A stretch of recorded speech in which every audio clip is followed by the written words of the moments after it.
Hi everyone. Today let's talk about section 14.5, 3D divergence and curl. So we learned about 2D divergence and 2D curl in section 14.4, right? And they're both scalar. So keep that in mind. So 2D divergence and 2D curl, they are scalars. Okay? And today we're going to extend the concept to three-dimensional. First, let's consider the del operator. So this is called del, and that is the partial with respect to x, partial with respect to y, and partial with respect to z. And we know the gradients is of a function f is we have this del operator add on the function f. And we get partial f partial x, partial f partial y, and partial f partial z. Okay? So this is an operator.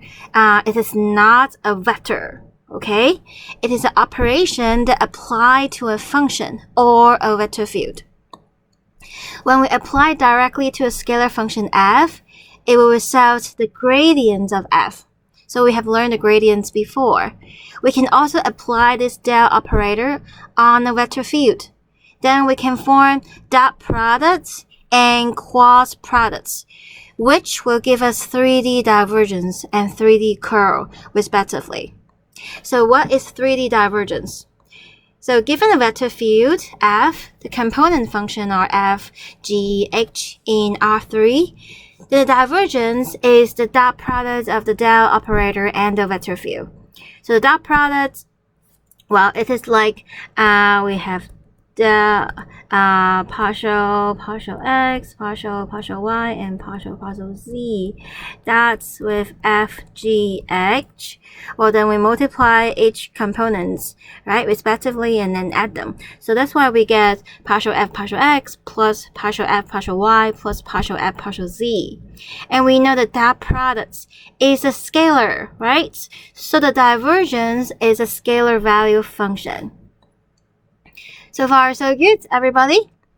Okay, so do you still remember what is the 2D divergence? So 2D divergence measure how much like the vector field are flowing out from the point, right? 2D curves is like how much like the vector field is rotating around the point. So here in three-dimensional, divergence measures the expansion or contraction of the field at each point. If the divergence is 0, then we have a net outward flow, so we have expansion. If the divergence is negative, then we have the net inward flow. This is a contraction. So expansion like that. Contraction is like that. So far, so good? And the intuitive way to think about it, imagine drawing a very small ball around the point. If there is more fluid flowing out through the ball than the fluid flowing in, this means the divergence is positive. We would say the point is a source because it is net outward flow from the point. If instead, okay, so we have like ball, this is the source. Okay, if it's that, we have the divergence negative, then we have a sink, so the fluid flowing in. So far, so good. If the divergence is 0 at all points of a region, then the vector field is source free on the region.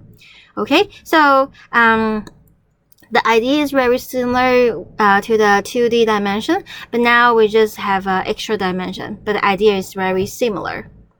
So far, so good? Okay, on the other hand, the 3D curl. So suppose we have a vector field f, the component function are f, g, h, and then the curl equals the del operator cross product with the vector field. So what is that? Well, we compute the determinants, and the first row are the standard basis vector I, j, k, and the second row is the del operator partial x, partial y, and partial z. Okay? And the third row is our vector field. So we have F, G, and H. Well, look at the determinant. So we have plus, minus, plus. So plus, look at the minor. Cross multiply, but we subtract. So that's why partial H, partial Y, minus partial G, partial Z. Okay, so partial H minus partial H, partial Y, minus partial G, partial Z. And then we have minus J times the minor, so the determinant of these terms. So this is partial H, partial X, minus partial F, partial Z. But because we have a negative, so we switch this, switch those two terms. We get partial F, partial Z, minus partial H, partial X. So far, so good. And then the last one, we have plus the K component times the minor. Okay, the determinant of this submatrix. So we have partial G, partial X, minus partial F, partial Y. So notice that this is a vector. So 3D divergence is a scalar, but 3D curl is a vector. Right? So why is that? Think about it. If we want to measure like how the vector field rotate around the points, we should have a rotation axis.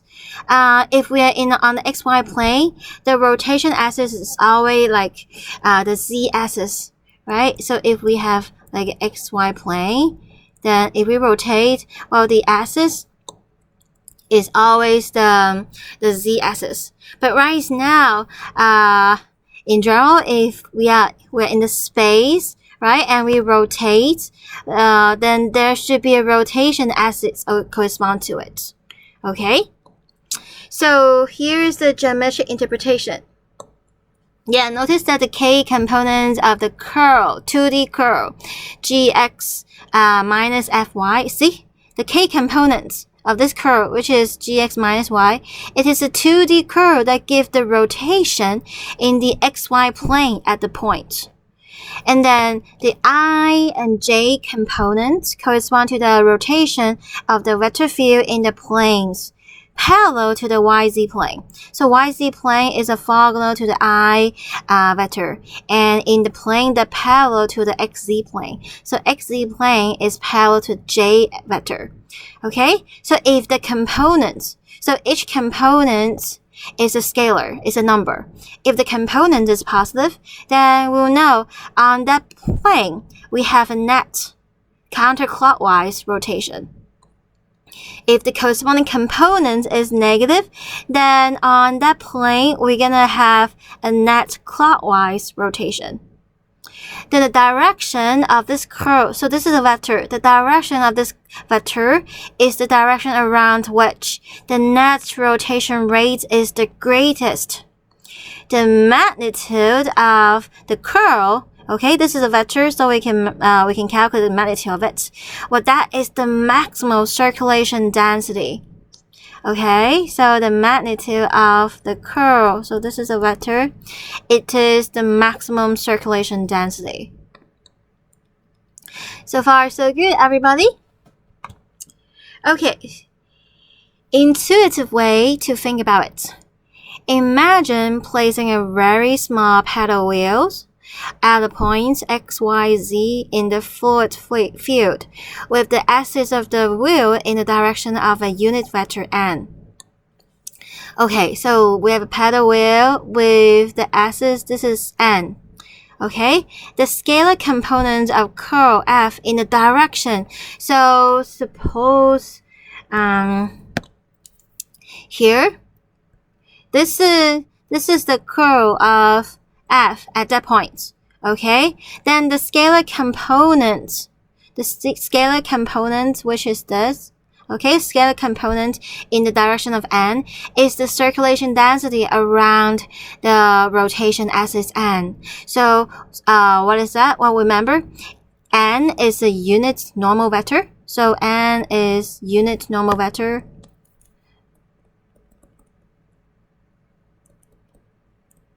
Okay, and then So the magnitude of it is 1. So if we look at the dot product of the curl and n, well, curl is the same as the del operator cross product with our vector field f. So the dot product equals to the magnitude of the curl of f times the magnitude of n, which is 1, times cosine theta, where theta is the angle between the curl and the n vector. Right? And this is exactly the scalar component of the curl in the direction of the n. So far, so good, everybody. Let me see. Maybe I can draw a picture here. I can point it out, use a different color. Okay, so scalar component here. This is the scalar component. Okay? So this is it. So far, so good, everybody. Okay, so cosine theta, we know cosine theta is between 1 and -1. So when do we have 1? Well, 1 means the theta is 0. So the paddle will spin fastest when n and the curl of f are parallel. Okay? And the paddle wheel doesn't spin when n and the curl of f are orthogonal, because if they're orthogonal, well, the dot product is 0, so then the rotation, the circulation density is 0. Okay? If the curl is 0 at all points on the region, then the vector field is irrotational on the region. So this idea is very similar to the 2D curl. So you can think of like the 2D curl is just what the k components of the 3D curl. Okay, so 3D divergence is a scalar, is a number, but 3D curl is a vector. Okay, because it's spinning, it's rotating, then there must be a rotation axis, right? Okay, so far so good, everybody. Let's do some example. So find the divergence and curl for the following vector field. So when you look at the problem, first think about, oh, is this a 2D or 3D? Oh, this is a 3D, then we use the 3D divergence and 3D curl. Okay, so what's divergence? If this is f, this is g, this is h, well, this is just f, x, g, y, h, z, right? Fx, well, derivative of sine is cosine. Alright. And then plus gy, derivative of cosine is minus sine. And then partial h, partial z, derivative of cosine is minus sine. So minus xy sine z. So far, so good, everybody. So yeah, please practice and check whether you have the same answer. Okay, so how about the curl? So I hope you can calculate it first, and then we can check our answers together. Sometimes you forgot the formula. It's okay. I don't memorize the formula. I always write this determinant. Okay, so we have partial x, partial y, partial z, and this is f, g, h. Okay, so that is plus minus plus, right? I times determinant of the submatrix. So okay, I can do hy minus gz to save some time. Minus j is with the determinant of the submatrix, hx minus fz. K is the determinant of this submatrix, gx minus fy. Right? So that's hy minus gz. Well, here, can you see this negative? So just switch them. So fz minus hx, and then gx minus fy.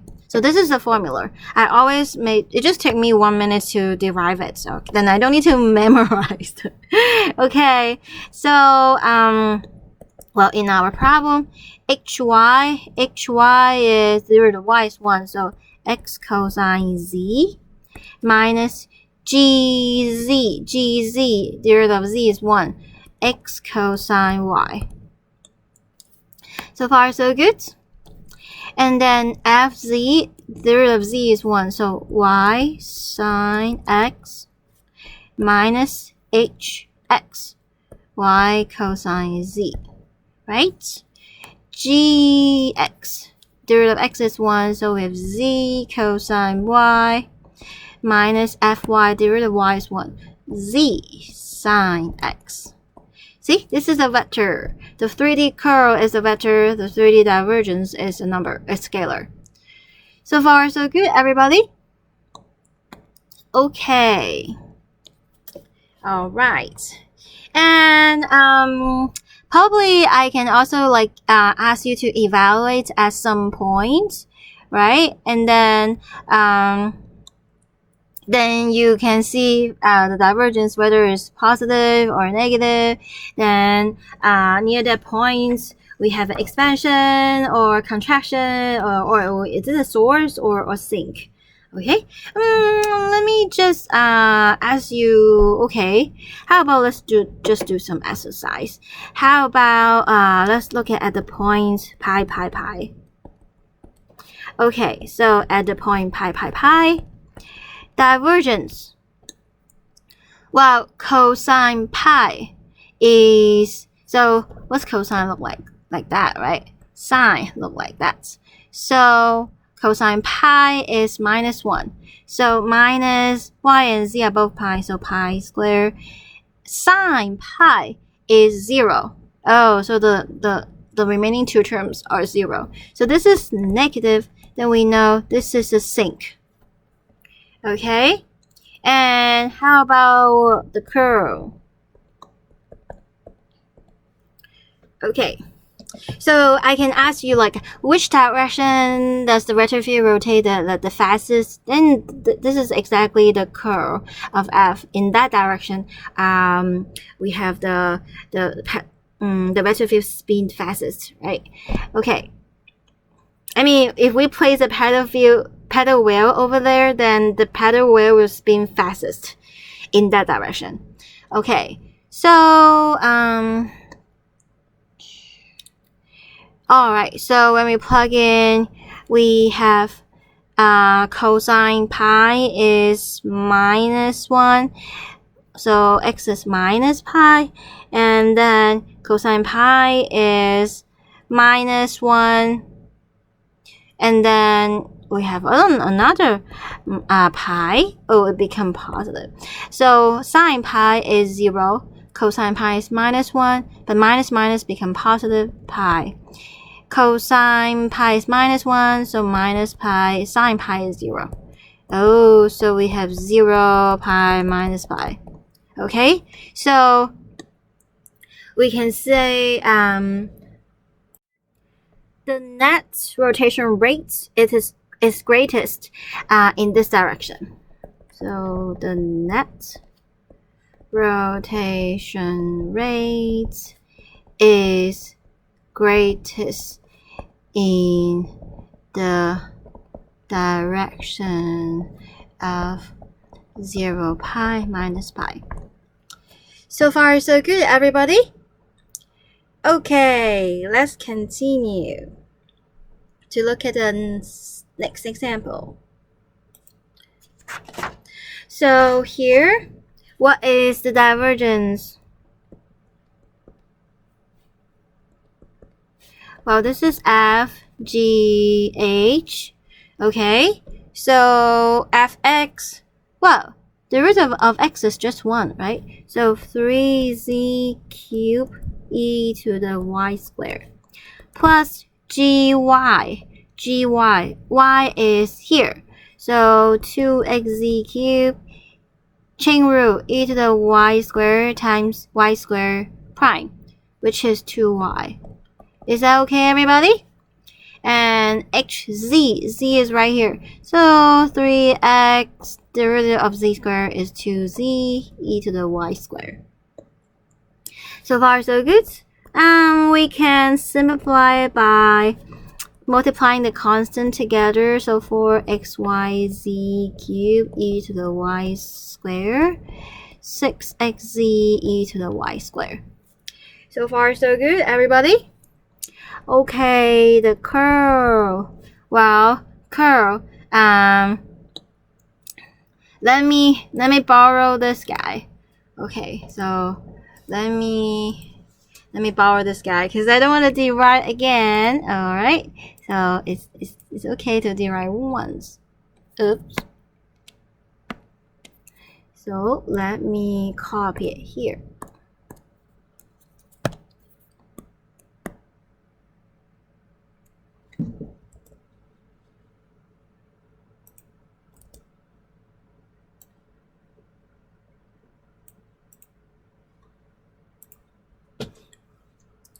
Okay, so that equals hy.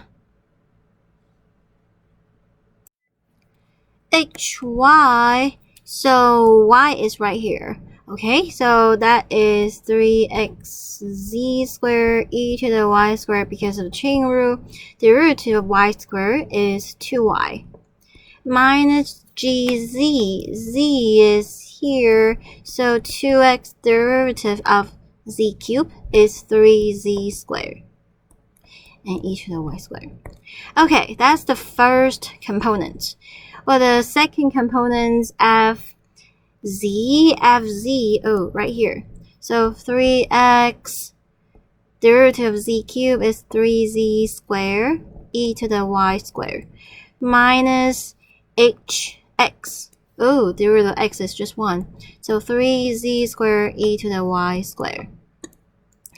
Last component, gx. Derivative of x is 1, so 2z cubed e to the y squared minus fy. Where is y? Right here. So 3xz cubed. Derivative of e to the y squared is e to the y squared, chain rule. Derivative of y squared is 2y. So far, so good, everybody. So we can combine the constant coefficient together. 2 times 3 is 6. Xz squared e. Oh, there is another y. Let's move in front. So xyz squared e to the y squared minus 6xz squared e to the y squared. Then 9xz squared e to the y squared minus 3z squared e to the y squared. And then we have 2z cubed e to the y squared minus 6xyz cubed e to the y squared. So far, so good, everybody? Okay, so this is the divergence. We can also like plus some points and then let's see. Okay, we can also plus some points. Let's say at the points 1, 0, 2. Okay, at this point, what is the divergence at this point?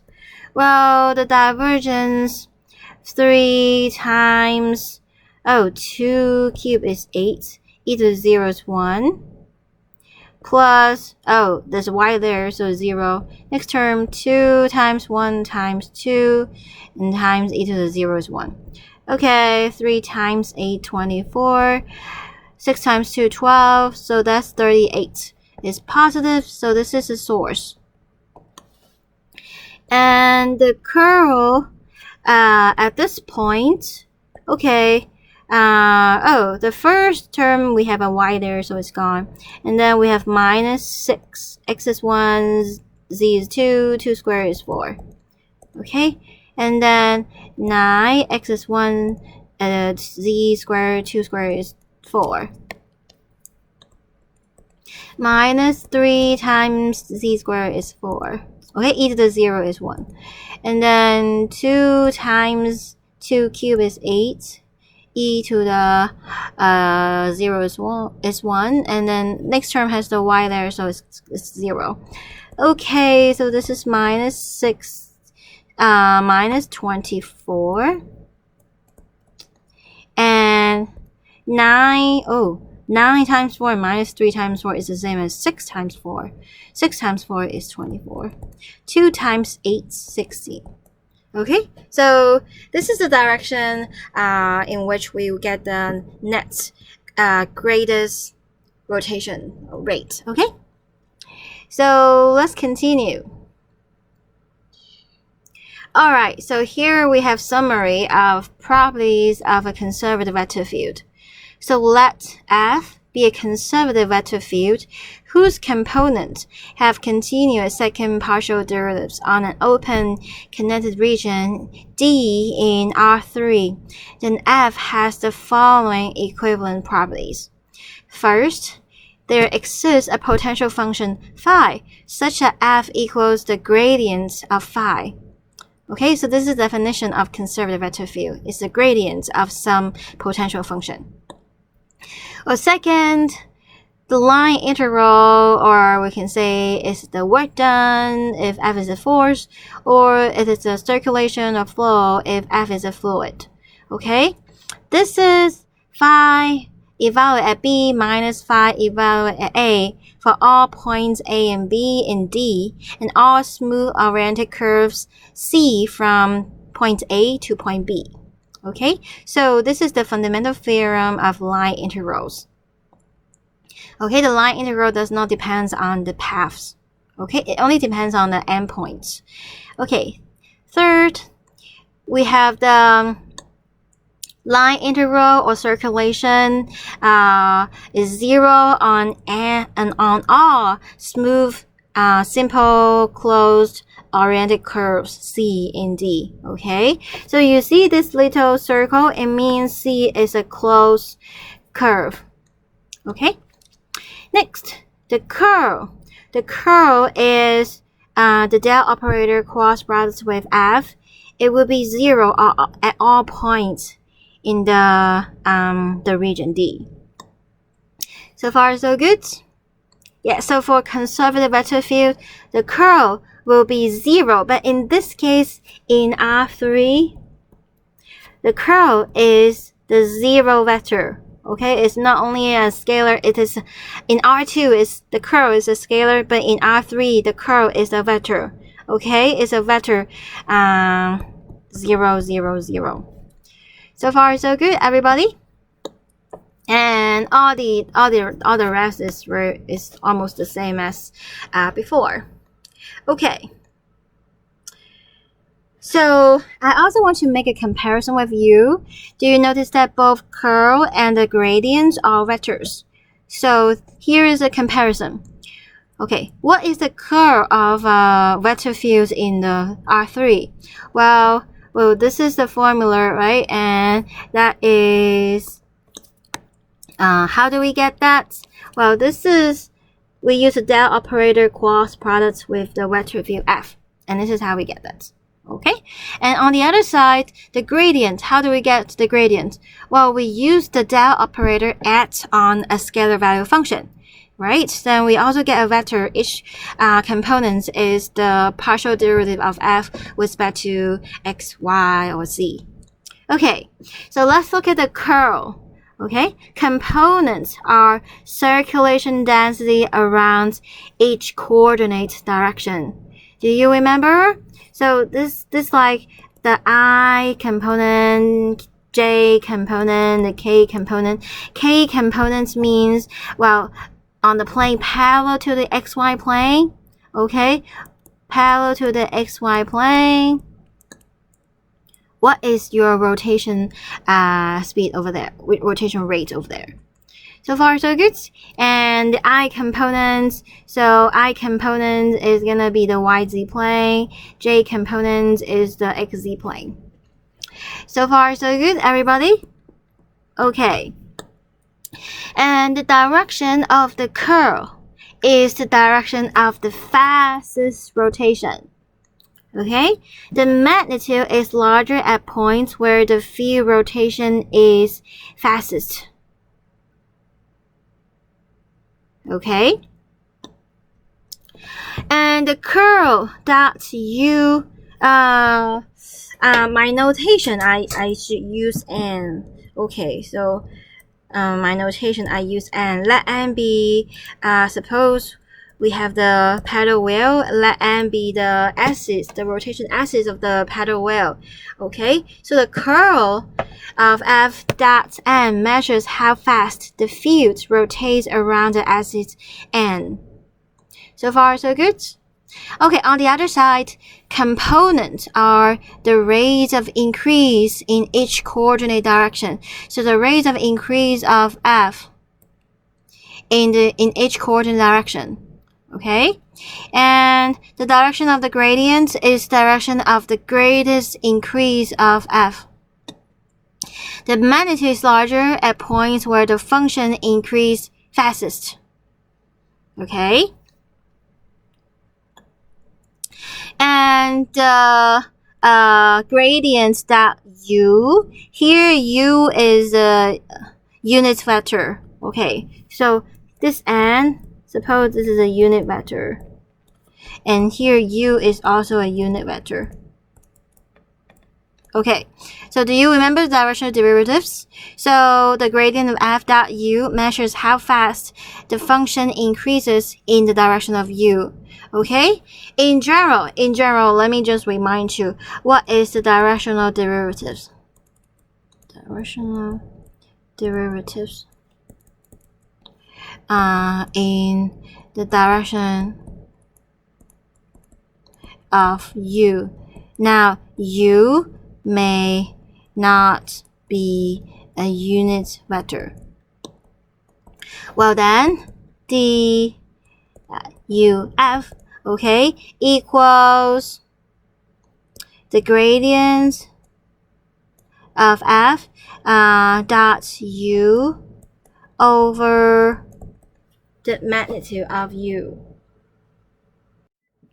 And this is in session 12.6. Okay, so far so good. So this is the comparison between curl and gradients. They're both vectors. Okay, and the components, directions, magnitude, they have some meanings.